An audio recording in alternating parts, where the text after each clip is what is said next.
let me write down all the information. They said that they did 50 joules of work.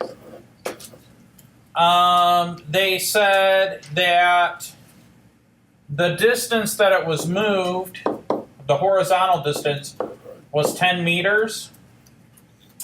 And then they asked us what force did they have to apply to make that happen. So you have a person, well, you have a perfectly horizontal plane, and then you have an object.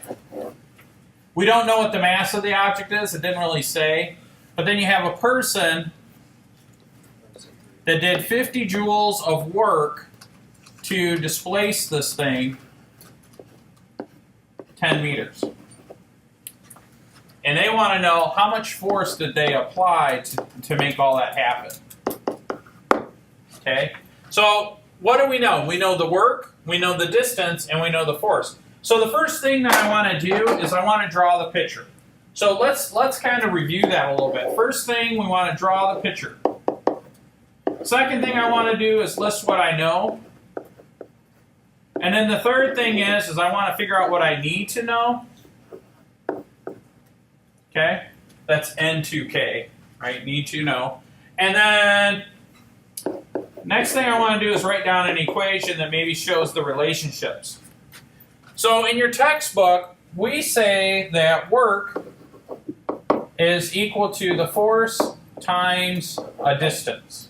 So work is nothing more than applying a force on something, having it move a distance. Okay? And then what we're really interested in is we want to know what the force is. So now I can algebraically divide both sides by the distance, and I get that the force is equal to the work divided by the distance. Now there's another formula in your textbook, okay, that says that the work is equal to the magnitude of the force times cosine of theta times the distance. And that's if we have, like if they're pulling on a rope and there's some angle. If a person does 50 joules of work moving a box that's 30 kilograms. Oh, I guess they do give us that. 30 kilograms. That's 30 kilograms over a distance of 10 meters on a horizontal surface. What is the minimum force required?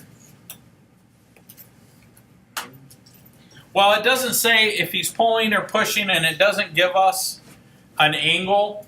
So what angle could we assume? There is no angle. Yeah, so you guys are saying the right thing. So the angle would be like, if he was pulling it, this would be theta, right? Now remember, theta is a Greek letter. It's like A, B, C, D. We use this Greek letter because, I don't know, it's because the people that kind of made geometry popular were Greek, and they used this letter. What letter is theta? Theta, it's like TH, okay? But we're assuming that this guy didn't pull or push at an angle, so we could say that the angle theta is equal to 0. By the way, what's cosine of 0? Do it in your calculator real quick. 1. It's 1. So we end up with this formula anyways, okay? If we make that assumption. Why did I show you that? We don't need it for problem number 1, but for some of the other ones, they'll give you an angle for theta, and we go from there, okay? All right, so now I just need to plug my numbers in and see what I get. So now that I've picked out my equation, I need to solve. So what I'm going to do is I'm going to say the force should equal 50 joules of work over 10 meters, and that should be 5 newtons of force.